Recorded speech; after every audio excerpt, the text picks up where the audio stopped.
What I'd like to do is introduce colleagues from Carmarthenshire County Council who were on SBR1, Swansea Arena Region Cake 1, first cohort. And your challenge, well, you're going to be able to explain it. It's probably worth first, I think, Carl Richard, just to introduce the people in the room so you know who's making up this cohort.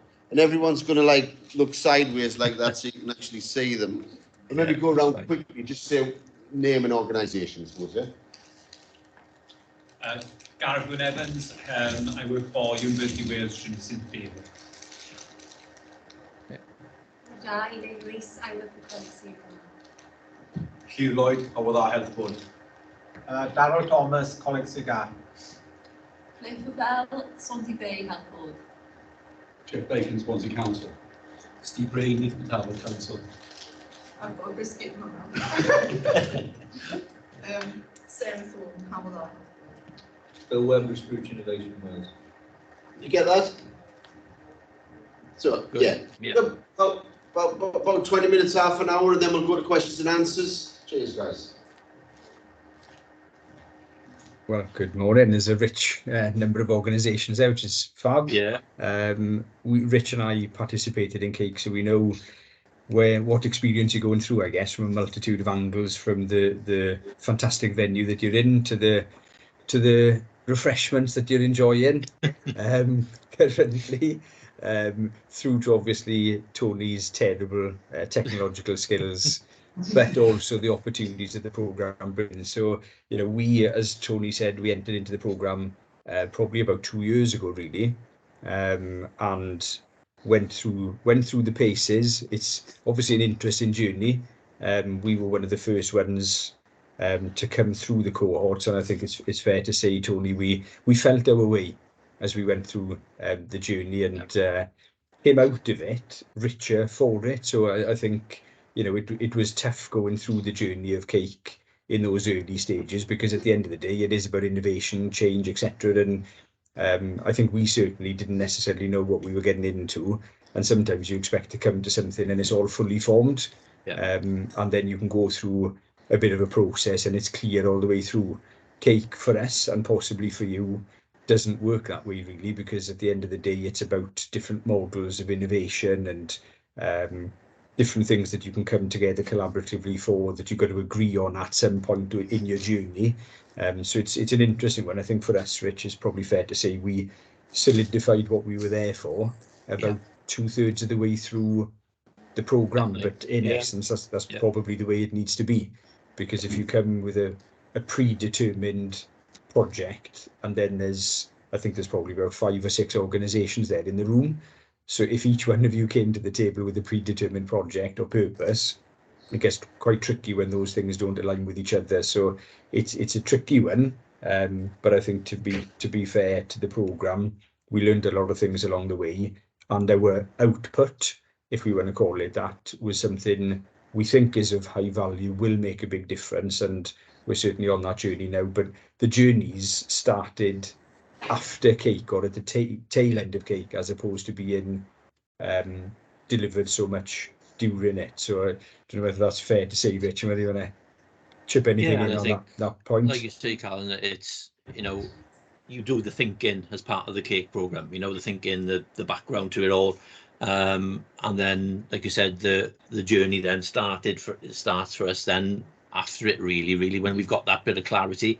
And I think that's what the CEIC programme did, was enabled us to iron out the sort of kinks and the sort of you know, what we were looking to achieve, really, and doing all that groundwork.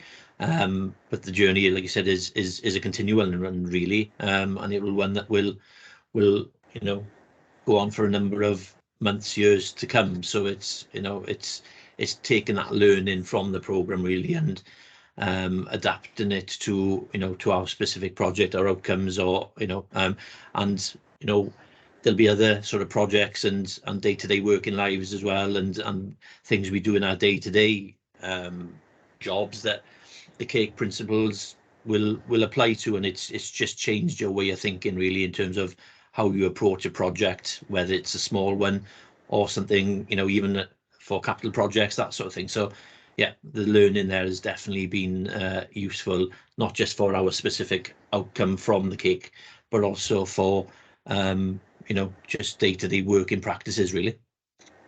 You will notice, and we haven't introduced ourselves as such yet, but Richard's got his Carmarthenshire County Council logo on his chest there. That's where I'm from. Oh, actually, I do have it above my head as well. So we are both from Carmarthenshire County Council. So my name's Carl Daniels from the leisure team, and Rich Stradlin from the leisure team as well. So interestingly, and not to do the deep dive, but we started the programme with a multitude, like yourselves, of organisations in the room. But we hit the height of the pandemic during our cohort. So we did have the police with quite a few representatives and a couple of other organisations or people from organisations who just had to go, not saying to the front line, but in terms of the pandemic effort, their ability to participate in the programme diminished majorly as soon as it hit in earnest. So we did complete the project with Carmarthenshire County Council and Swansea Council being together and producing this final output, really. But we're here, I guess, in terms of Carmarthenshire County Council and what we're implementing as a result of the CAPE programme. So without further ado, if it's okay, unless you want to ask anything on that bit, Tony, we'll jump into the presentation. Crack on. Okay. Okay, hopefully this should be in the next couple of seconds coming through on your screen.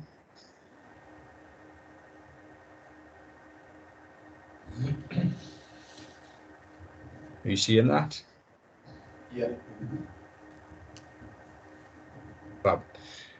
Okay, so, and this is another point to make, I guess, at the end of the cohort, we've been able to go to a couple of different arenas to present what we did with CAKE and where we're going with it. So part of that was about going to Swansea Arena and presenting this as part of a wider conference, largely to CAKE participants past and current, but also there is a national steering group for leisure, and in the last 2 or 3 weeks we've been and presented this to them as well, because ultimately I think it's a good concept, and why couldn't it go wider at the end of the day? And this is about collaboration. So saving the world, every step counts, and this isn't an egotistical trip that Rich and I are on. Sorry, I haven't updated. I presented at Clo, but obviously myself and Rich, I haven't amended your name. No, sorry. it's okay. It's okay, Carl. But we are both here.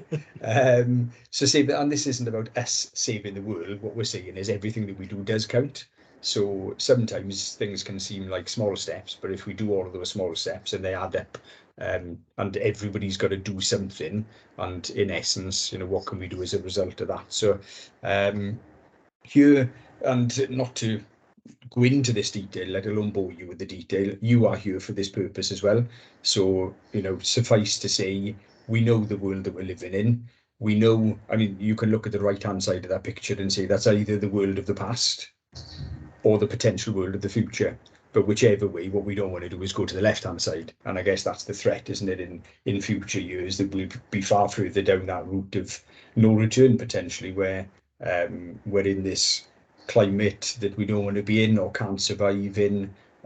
Resources become what they could be in the future, non-existence, or rare, or whatever. So we don't really want to be on the left hand side. Ideally the right hand side is the way of the future, and that's what this is all about. But just having action without vision, vision without action, it doesn't work, does it? So you, to be fair, like us, signed up to be in a room and to give your time, and it can be time consuming throughout the process. But at the end of the day, there's got to be a vision around the world that you want, but that's got to be backed up with the fact that we're going to do something specific about it, and the two have got to go hand in hand. To be fair, I think Wales have done a good job in that, and probably your organisations have done a good job in that. There is, and hopefully you're all aware of it, but I'll be honest, until a fair way through the CAPE programme, I wasn't aware of this, the fact that there is a route map for decarbonisation across the Welsh public sector, and arguably, you're all there as members of the public sector to a degree, and therefore we should be aware of and work into this document. Are we aware of it? Are we working to it? It's a rhetorical question, really, but I certainly found this out within the CAPE programme, which to me was a bit disappointing for me. but then you start to ask questions, I guess, about how that is the case. And as an organisation, Carmarthenshire County Council, who are dubbed as being the first to actually create a net zero carbon local authority plan. They were the first to create it in February, as you can see there on the screen. Again, until a fair way through cake, I wasn't aware of that. And again, how disappointing is that? So, you know, that sort of starts to point around, well, where are we meant to be at this stage, and where do we go in? And I pick out the three sort of phrases there. There's meant to be 3 phases to the way in which Welsh public sector delivers on this vision by 2030. And I'm sure you know the headline around 2030, but do you know how we're meant to get there? So the phase that we're meant to be in or coming to the end of at the moment is where there's a far greater understanding around the ambition of net zero carbon. So that's what's meant to be building out, but we're in 2022, so ultimately there should now be an expectation, and I think we can feel that in the groundswell of what's happening generally in the world, generally in the media, generally with the population.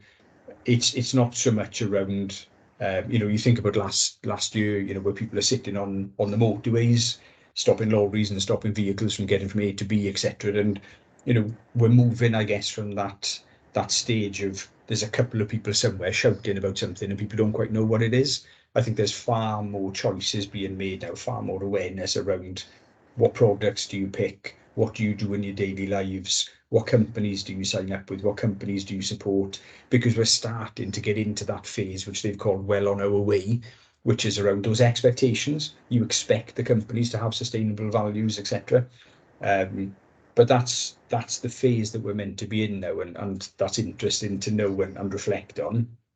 Then there's meant to be a demand stage, and we'll come particularly richer slides in a few slides time around that population shift from just starting to understand, starting to expect, and then starting to demand. So if you weren't aware of those documents and the document that exists within your organisation, it might be interesting to dig it out and see what your organisation is committing to. From CCC's perspective, these are the things that are showcased on the internet and intranet for us. There's 10 projects that you can see there, and I'm not going to go into detail because, you know, you can see the pictures and you can see the title and you can see the description underneath. But coming back to my previous point, did I know that at the start of cake? Did I know that in the middle of cake? And I didn't. There were bits and bobs that I was aware of, which is disappointing, really. But I think what Rich, myself, and the rest of the cohort learned on the way through is our organisations will be fantastic at creating its sort of flagship schemes for the future.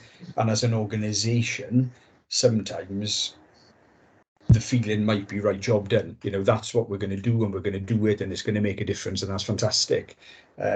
What we were reflecting on as we went through cake was we are people turning up to work every day, going home from work every day, living our lives, etc. And at the end of the day, if our organisation did these projects, that's all well and good, but that's the organisation doing the project. And we jointly, between us, Carmarthenshire County Council and Swansea Council, you know, a sort of 15,000 employees upwards, affecting a population of, you know, perhaps 300 and can't remember what it was, 370,000 or whatever it was, which is a big proportion, you know, over 10% of the population of Wales. So ultimately, if we're going to change the world, it isn't just about projects, it's about people. And that led us to reflect on how we approach that. Now, if we as enthusiasts or innovators don't know about the efforts of our organisations, I sort of feel as if we've got no chance, because we might do these infrastructure things or whatever, but that's not necessarily going to have the effect on the population that we would want to have. So that was our insight into our problem statement, I guess, whether you come to your problem statement or whether you haven't. So we started to think about, okay, well, where were we, where are we, and where do we want to be? And this will be the last slide for me. I'll hand over to Rich after that one. And the reality was, when we thought about where we were, and leisure for us is made up of 3 main sections, which is my bit, which is sport, physical activity, leisure centres, health, and that side of things. And then there's outdoor recreation, country parks, the coastal paths, etc. And then there's culture, which is our libraries, museums, theatres, libraries, and the like. So in my world, we did have a team set up to be looking at sustainability as part of a group of things that they did. So we were looking at random things like, you know, urinals and what is our system for urinals? Do we waste water? Do we not? Toilet rolls, which ones we buy in? How biodegradable are they? Looking at solar panels and looking at pool covers, and so we were quite progressed in the fact that we got people together looking at this agenda as part of a wider number of agendas, but again largely looking at the things that we did, not affecting the people and the culture.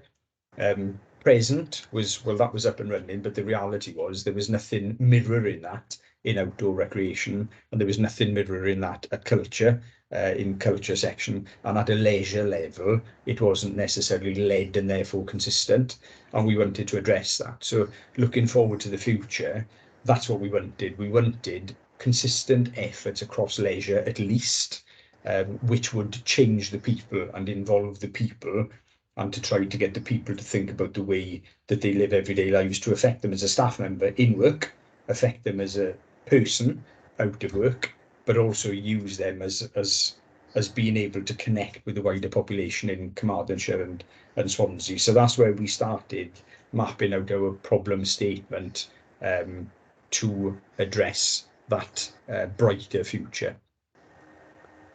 Rich? Yeah, great. So what I'll do, Carl, actually, if I share my set there, so I can the remaining slides, so I can control. So hopefully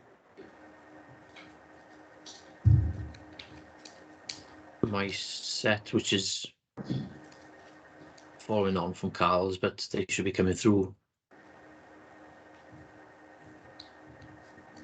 Yeah, is that there? Right, okay, so I need to come down to, excuse me when I skip forward. And the good thing on this version is, Rich, your name is on this one. Yeah, no, great, thanks, Carl. So yeah, you know, that's very much, you know, our sort of journey to at the start then, really. So, you know, and as part of the CEIC program, we came across these sort of new terminologies then, really, I suppose, in terms of innovators, early adopters, you know, and the sort of innovation adoption curve. So this is how we see it then, I suppose, from our perspective, in terms of our innovation adoption curve for the whole sort of net zero carbon green agenda within Carmarthenshire County Council. So as you can see there on the slide, you know, the innovators then, really, in terms of the sort of project that we're looking to take forward was the cohort then, which, you know, Carl, was, I think, about 5 individuals, really, from, you know, the whole of Carmarthenshire County Council. So you know, we sort of looked at the sort of the whole sort of net zero carbon agenda, and thought, well, how could we start to influence that within our own service areas? And like Carl said, there's 3 sort of service areas there, with a sort of a whole range of different facilities and potential drain on energy and gas and waste, and, you know, all the facilities, you know, that we run day to day come with their own sort of set of issues that we could look to address, really.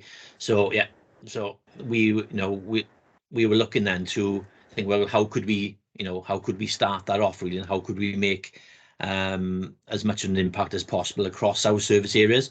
So something that had been in the authority, many years ago now, was the sort of idea of green champions.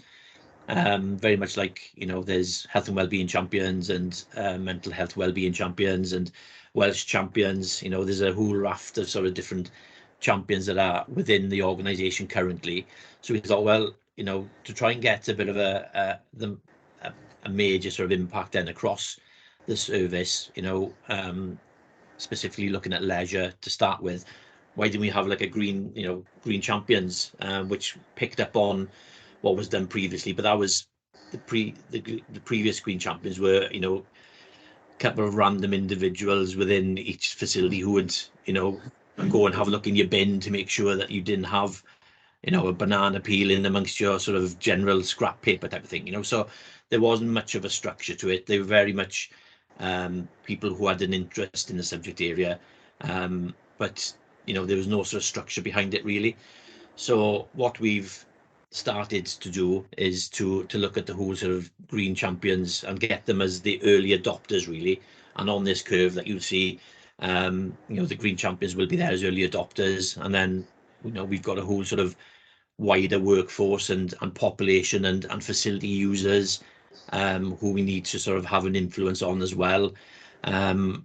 And also then, you get to the late majority and the laggards. Now, I don't think anyone wants to be a laggard, but they are your skeptics, I suppose, really, in terms of the whole sort of green agenda. So as you can see, there's a bit of a sort of plan there really in terms of how we go about influencing different individuals. So if I just move on, so what I've been sort of tasked then following the CEIC program as to take this Green Champions program project forward. So what I started to do is thinking, well, in terms of that that sort of curve, who do we need to influence within our own authority to to take this forward?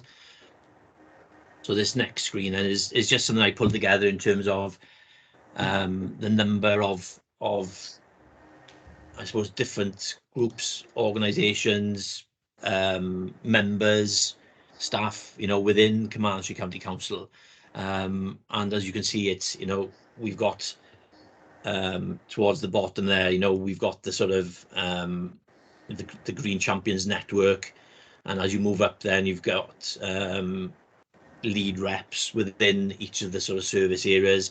We've got the leisure services green team, and then it goes up then through the sort of political system then, where you've got SMT, which is our sort of senior management teams, departmental management teams, you've got the cabinet members, you've got Carmarthenshire County Council as a whole, you've got local members, cabinet member, wider staff population, residents.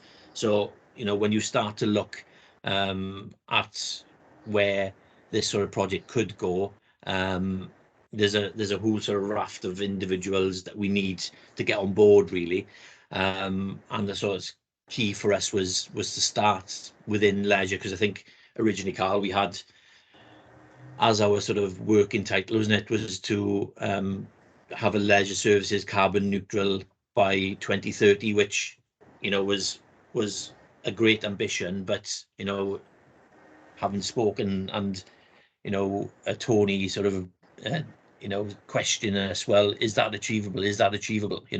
Every time. So net carbon zero by 2030 is eventually where we want to go, but as a starting point for our project, that was massively ambitious, because as you can see, there's a whole raft of individuals and organizations and people that we need to be able to influence. So like I said, it's very much the Green Champions was our sort of project, and we think that's really achievable to get people engaged and employees engaged as early as possible, so that they're part of the process moving forward. So what I've started to do is to look at to try and make this process a bit more structured than it was previously.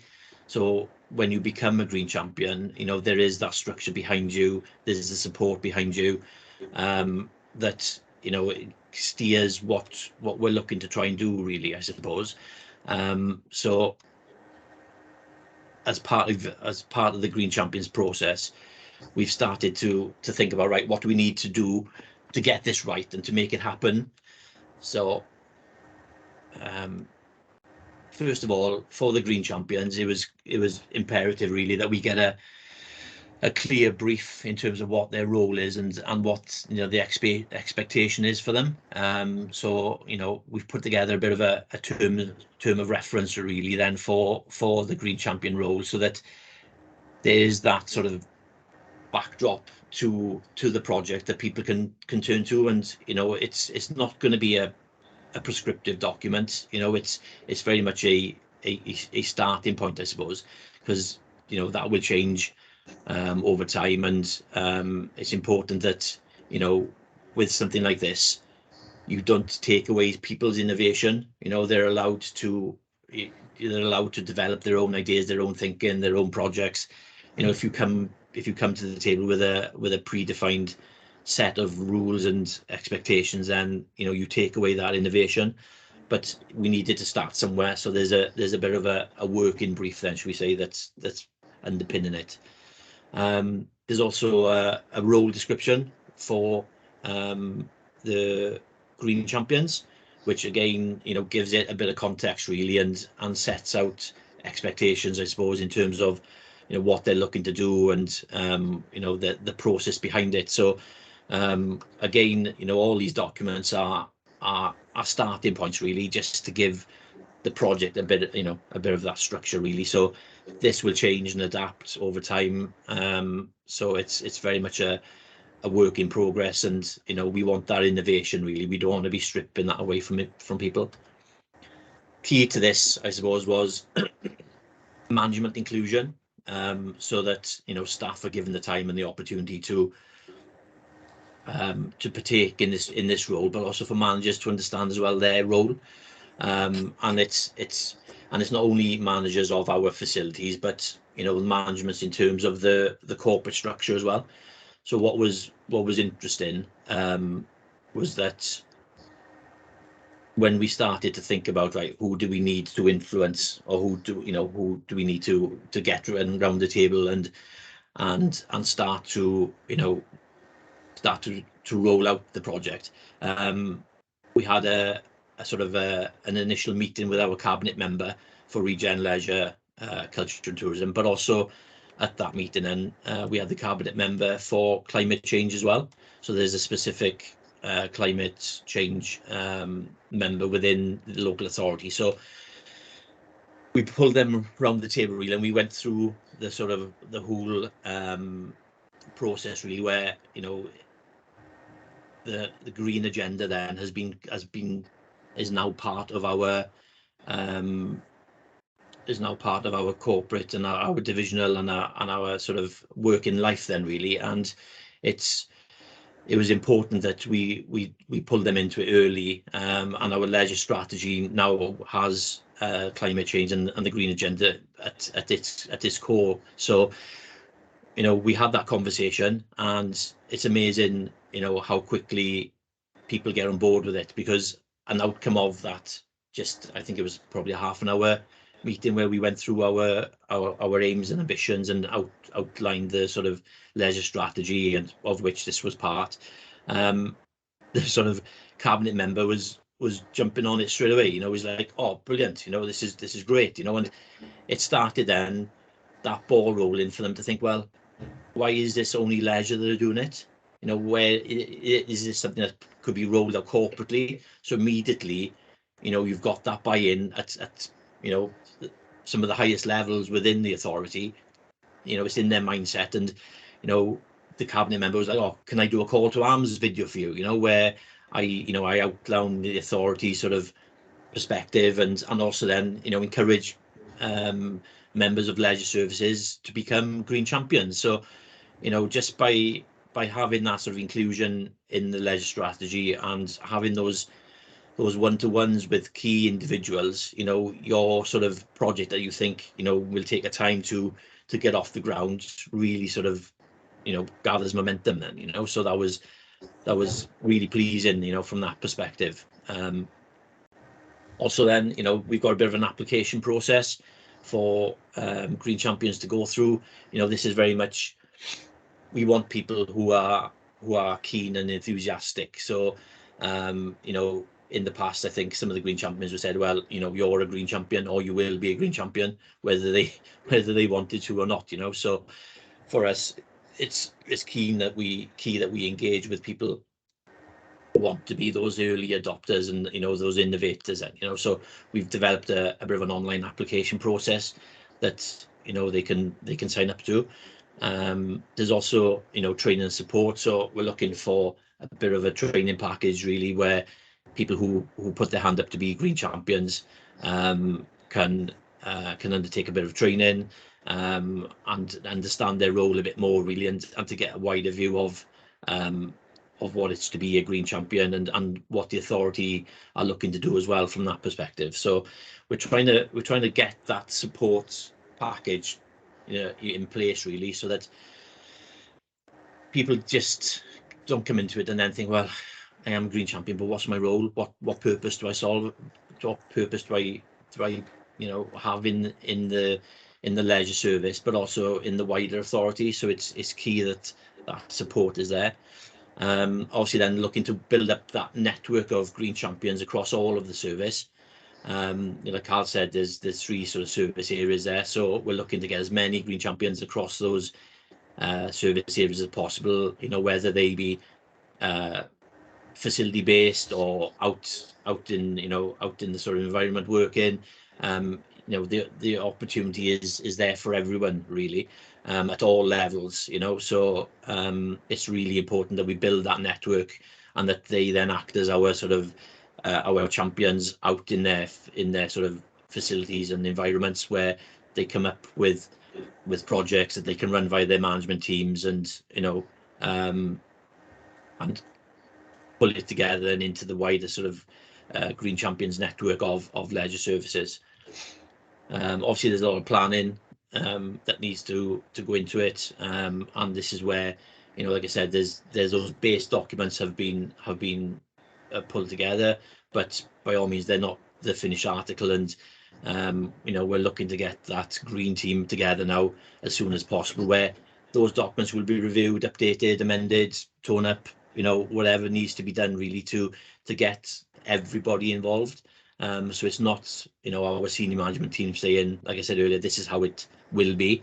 It's something that's being developed by the green champions and by the leisure services green team. So it's key everyone feels part of it. Otherwise, how are you going to get people to buy into it if, as with a lot of things, they feel that they're being dictated to? So planning that and getting that right is key. And also then there's the monitoring side of it. So the way we're looking to run the green teams is, going back to that sort of that spider diagram, was that there'll be green champions out in all the facilities. There'll be a lead green champion rep for each of the service areas, and then there'll be myself and another member of staff as well then, who will form that leisure services green team, and periodically then it will be their sort of role to feed back then into SMT, which is our senior management team, what their sort of their role is out in, and what they're doing, and how they're progressing, the projects they may have, or if there's stuff that needs a bit of investment and sign off, then that's the way it will be. So there'll be very much a bottom up and a top down. So it's not being prescriptive really, like I said, and making sure everyone's involved and feel that when they do come up with an idea, that it's their managers at a local level pass it on, and it's something that can be looked at then, so that sort of involvement and feeling that what they're doing and what they're looking to achieve is being listened to and progressed. So these are just some quick slides of the application form that I've just done. It's a very sort of simple document that they'll just fill in online. Again, there's a bit of a opening sort of paragraph of the green champions role description. So again, there's a bit of a background there. Green champions information for applicants. So again, I'll outline what the sort of role of the green champions is, and this is all sort of documentation again, like I said, that has been initially sort of put together as a starting point, but will develop over time. And again, we've got it's very important, like I said, that that this doesn't only stop with the green champions. So if somebody doesn't want necessarily to be a green champion, but has a bit of an idea as to how we could reduce carbon emissions, then this will sit on we got a Teams platform where every member of leisure services has access to. So we'll very much have a platform where ideas could be shared. There'll be a green team platform as well, or a channel within Teams where this will sit, and regardless of whenever it might be, if somebody's got an idea that can help reduce and work towards the sort of green agenda or reducing carbon emissions, then this will always be available to them, and it will be fed up into our green teams, but also then the form then comes to the senior management team as well directly, so it'll come into a mailbox, and we'll review them and then at SMT and feedback then accordingly. So like Carl said in his sort of overview, we've done a lot in terms of the green agenda, and our facilities, especially Carl's, have been working on, like you said, about water reduction, saving, and the sort of solar panels. So it's very much something that's in people's mindset, but needed that sort of cohesion and that pulling together. So there are green champions out there. Obviously, our outdoor recreation team have a lot to do with biodiversity and the environment, and there's people within theatres and the cultural services and libraries who have all been looking at this this sort of process, but as Carl said, really in isolation previously. So this is where we're looking to pull it all together, really. So as part of the presentation we did in Swansea, which really sort of started the green teams and the green champions process, we pulled together a number of staff really from different service areas who put together a bit of a video, really. So hopefully I'll be able to click through these slides now, and you will be able to hear. Hi, I'm Elliot from the catering team and a green champion, and we are on a mission to reduce single-use plastics and all disposables. So what we did was champions within, or people within the sort of facilities, we got them to say what their facilities were doing, really, and how they sort of impacted then on the green agenda. So these are just a few sort of individuals then, really, that we've put together a bit of a video. So I'm hoping this will move on. Hi, I'm Emmy Richards from Outdoor Recreation Service and a green champion. We create wild gardens and develop forestry as a part of our biodiversity programme. So again, you can see there's, there are those sort of initiatives already ongoing within the services, but it's pulling those together and sharing that best practice, really.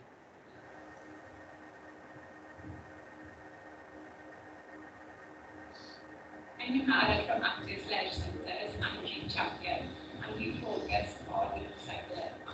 70% of our waste is now recycled compared to 40% previously, also saving us 11,000 pounds a year. And again, what we found as well, Carl, was that a lot of the good work is going on, but we're not great at publicising it. So when we had that meeting with the cabinet members, it wasn't really on the agenda. Some of the obviously the stuff that Carl had done within his service, is quite high profile, so that element was there. But there was a lot of that sort of, especially the Green Champions sort of model, was not on their agenda, really. And it's what we find is it only goes so far sometimes as well.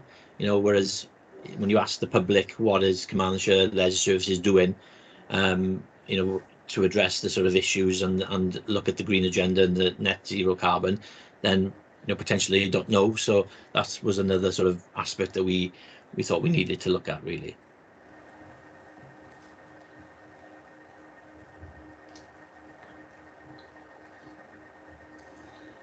Hi there, I'm Leanne, part of Theatres.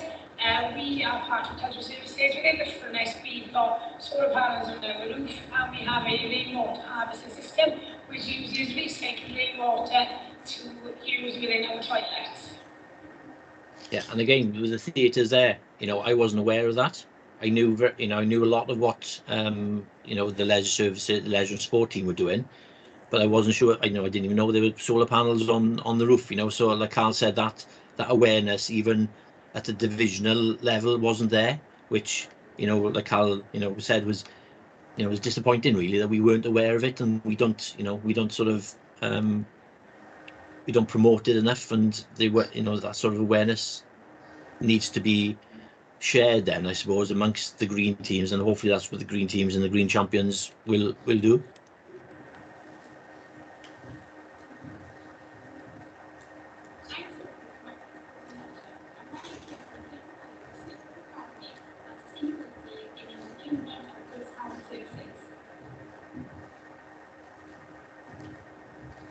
So, sorry, Richard, we're just having a bit of sound issues with the sort of video. Oh, cool. No, that's right. That was the last one actually. So, so yeah, that's very much our project, and where we're looking to go.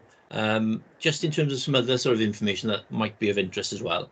In terms of some of the other things that we're looking to do, we've also, like I said previously, about pulling the sort of whole thing into our daily working lives. Some of the sort of procurement exercises we've just undertaken now, we've done one for vending machines, and you may think, well, how does the sort of green and the net zero carbon element fit into that? But it's surprising what companies are doing to attract local authorities and just people who are looking for services in general.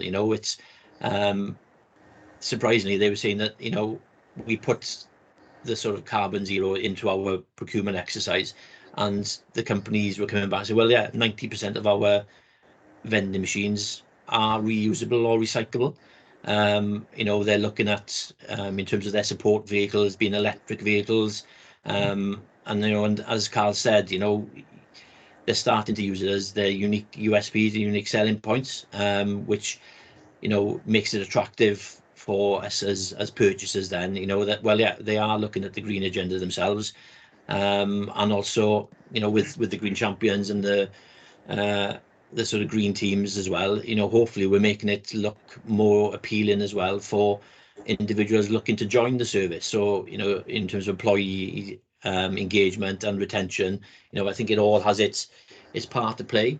And also, Tony, you remember we had a presentation in terms of sustainable food when we were on the cohort, and we've just recently signed up now to the Sustainable Food and Local Prosperity pilot, which is being piloted in Pembury Country Park and our care homes, where we're looking to get local farmers on our procurement routes then, really, where we can buy directly from the local farmers. So there's a whole sort of array of opportunities and I suppose elements that we can link in with then, so yeah, it's in terms of the cake sort of program and what it's led on to, we're starting to look at how we work and how we operate and who we deal with in a completely different way, so yeah, that's the presentation over.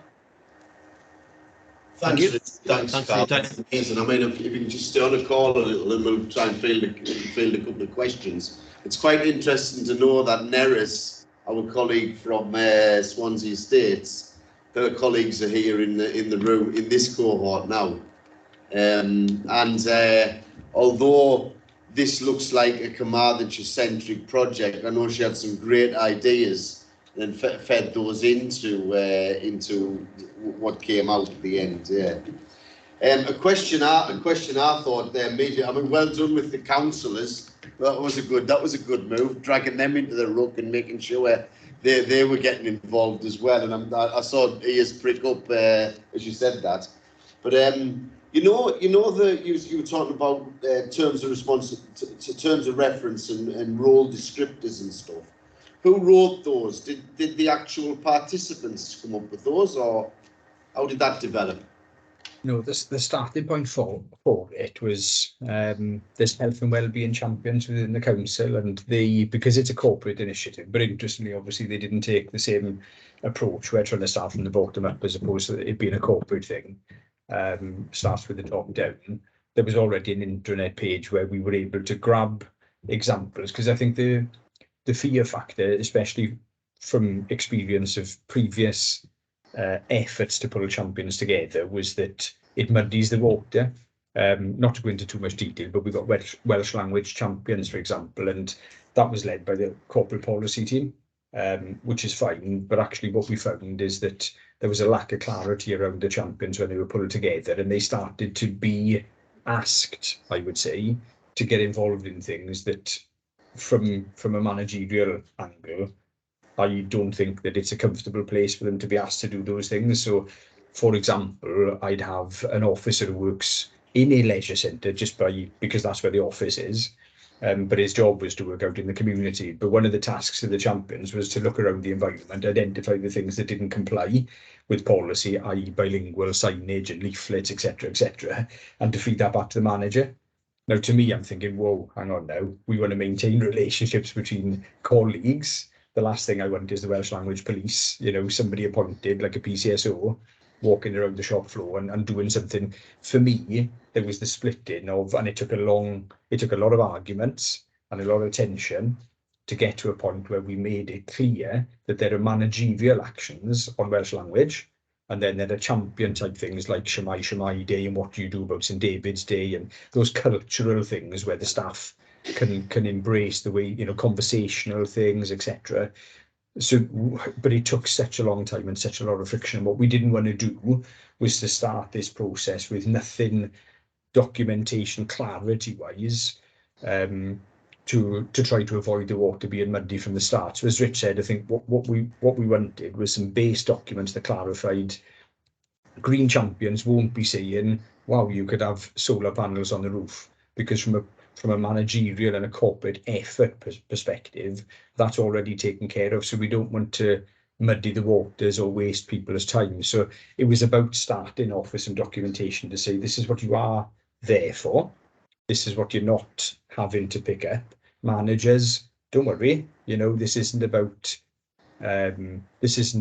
getting other people to try to do things that you're there to do as part of your job. It's about largely the culture of people and how we conduct it. As an example, we could say, right, here's these 50 things that we believe we should do. And let's be honest, right, if we took a bit of time out, sat and looked around, we could come up with things that would make things better. I was in the leisure centre the other day, and a staff member from the cafe took the lift up to the first floor to go to the staff room. Now, aside from I work in the sport and physical activity sector of people trying to stay physically fit, they just use the energy to get up and down in the lift. And that's ridiculous. Now, so, the danger is if you don't follow the cake philosophy, what we could do is sort of say, right, let's bring a rule in where staff don't use the lift because of this, and it's a policy, and if they don't deal with that policy, blah, blah, blah. Or I could say, right, Rich, do me a favour, green champion, stick this idea on the list. No, we've got to hold back from that and allow them to come around the table and innovate on those types of things that can change your everyday life. But if they don't have a bit of clarity from the start, staff don't quite know what they're volunteering for, managers don't quite know whether they're releasing people for the right reasons. However, as Rich said, if they want to rewrite them, redesign them, rip it up, that's absolutely fine, but it just gives that clarity from a start point. Yeah, you've got to start with something that isn't in stone, I suppose. Yeah, and and what you didn't want to was people feeling that they were having to do things, Carl, that was outside of their job remit, those crossing those sort of boundaries. So, we want the champions to feel at ease of what they're doing and not have a burden of responsibility on something that might be more of a managerial action then, rather than the green champion. So yeah, I think it's key that we get that right, and that sort of line in the sand. 3 or 4 minutes left. I don't want to keep you too long. I know I've taken you out of your busy days. Has anybody got anything? Jeff Bacon from Swansea States. Hi, Carl, Rich, and thanks for that. Neris, who was in your group, I think, works with me, so I'll have a word with her when I go to speak when I get by the office, because she's never mentioned this before, so she'll be interested. Loads of questions, so bear with me. First of all, Kendall Davis is your sort of energy climate change manager. Where is he in this process? Because he has a similar sort of role to me, and your activity is very similar to the ones we're looking for in our group, but we're looking probably bottom up again, like you are, but we're probably a layer below the champions, because the champions to me seem like quite a discretionary sort of activity where people have got that particular interest and they can put themselves forward. And I suspect you have a lot more interest in that than when we've tried digital champions before and Welsh language champions perhaps. So I think there'll be interest in it, but we're looking at premises managers and senior managers say this is sort of something we're going to mandate in terms of how you manage your assets. But where does Kendall, or how has he sat in sort of the sort of the awareness raising, the specifics about your net zero sort of carbon emissions reporting? I guess as leisure centres, you've probably got wacky great big emissions, so I guess you're probably right in the firing line. Just interested in terms of the structure within not just the cultural service, but the whole Carmarthen service. Just quickly, can I just jump in there? Kendall was on SBR2. Oh, yeah, Cake SBR2, yeah. Didn't they do something around using sheep's wool, I think, Tony? Wasn't it around insulation? And that, I think that was there, yeah.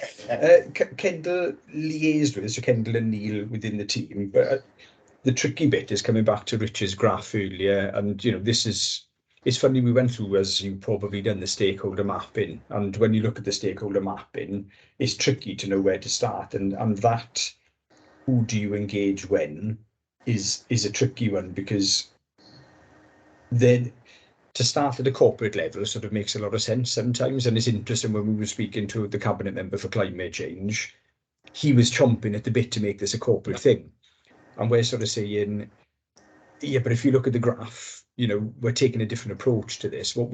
Because you could and even, our head of service, Ian, who was part of the cohort, you're thinking, well, can we appoint somebody from every facility to be it's like, wait, hang on, right. The principle of what we're trying to do here is we are a cohort, we're innovators, we've stepped forward first.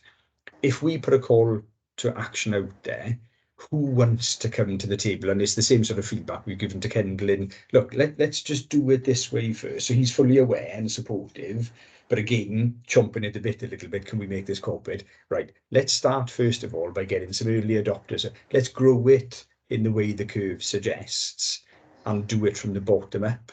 Because you mentioned a word there, mandated, and again, we could mandate it, and in essence, where it comes to people's jobs and the way they should procure, manage facilities, etc., that's where we're talking about splitting that managerial responsibility to champions looking around and seeing what they feel they could do. And the two have got to happen. And Rich, and it's a conversation we've had over the last couple of weeks, is the leisure plan really of getting to net zero needs to have all of that in it, really, because if we're reporting the effort, it's got to have those green champion things in there, as well as the managerial, whether that's the right word or not, I don't know. But so I guess, that in answer to your question, Kendall, aware, supportive, chomping at the bit to go corporate with it, but we're holding a little bit firm on saying, well, let's follow this innovation and adoption curve, let's grow it from ground up, let's monitor it, and trust us for a minute, they corporately really is where the bell of the curve is, isn't it? And if it becomes a corporate thing because we've learned by that point, then so be it.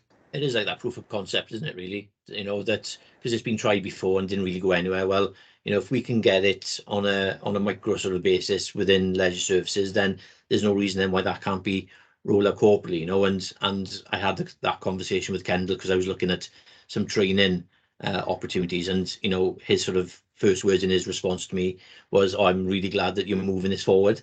So from his perspective, it is key, but yeah, I think sometimes you try to go on a massive scale too early, and it doesn't really work. But as if we test the water and pilot it and get that proof of concept in terms of how it works, how it's rolled out, how you engage with people, what processes do you use, then I think the corporate process then will be a lot easier. You're right, the timing of the mandating of this is really important, because you could get to you could actually disrupt the good work you've done, the groundswell You know what I mean? The sort of build of enthusiasm, you could disrupt that. Yeah, yeah, great. Thanks, guys. Any other one last quick question? These are the busiest people. Busy this bit. And they're at work. Remember, these two were at work. We're gonna have lunch in a minute. Great lunch you're gonna take. Well, you should. I know. We should have been there. Gareth from Trinity St David. Thanks. You mentioned just now training, and you mentioned a little bit during the presentation as well. What did you find worked best for within the team in terms of upskilling, training? Internally, did you do any? And if you did, what type of training did you do? Edge. Yeah, and like I said, it's really strange. When you're looking for training, there's a mass of it in Scotland, bizarrely, which I come to find. They actually do Green Champions training. If you Google Green Champions training, you'll see a lot in Scotland where they're doing it for businesses and everyone, but trying to find that within the sort of Welsh sector is maybe I'm not I haven't been searching correctly, but yeah, it's trying to get on what training is appropriate. How far do you go? What like you said, what's the most effective way of training and learning? So that's something that I very much want everyone to feed into. So once we get the green team sort of established, then that's what we'll be looking at, really, because like you said, it's we want to get an element of learning to all our employees, and how you do that, and how you get that knowledge base out there, because people learn in different ways. At the moment it's very much been over Teams, which has its pros and cons. So yeah, it's finding a happy medium, I suppose, in terms of the level of training. And again, it's getting people who are keen to be involved and trying to find the ways that they learn best, I suppose. So it's not an easy one to do at the moment, but we are looking at the best ways to facilitate that learning and that training and rolling that out. So it might be that eventually we get to a point where there is an online sort of learning experience that the whole of the sort of service area and potentially the authority beyond can take part in. But yeah, it's sourcing it really and making it fit for purpose is the challenge at the moment. It's funny because that could be on the agenda of your Green Champions anyway. Sorry. Maybe something that we could help with. Yeah. Because you're out of shot. Yeah. And she's upside down as well. I'll get in touch with you, Carl, about what Richard's talking about. Yeah. I'm at Colleague Cigar, and we can probably help, especially with something bespoke for the organisation. So, yeah. And maybe it could come from the Green Champions you've already engaged with. They could become almost the trainers, couldn't they? Guys, thanks for your time. I know you're both very busy, as we all are. I mean, great story there, and I'm pleased I recorded it now. I'm actually taking your story to a International Studying Leadership Conference in Brighton in December. So you're going to be world famous quite soon, don't worry. Other cake projects are going to be world famous quite soon. Do we get a fee for that, Tony? Yeah, you can come down here for lunch next session. Yeah. You can drop us up a box of sandwiches now, Tony. That's right. Yeah, we come and bring the doggy bags around to your house. Yeah. Thanks for your time, guys. Thank you. Great. Thanks, everyone. Good luck. Good luck. Take care.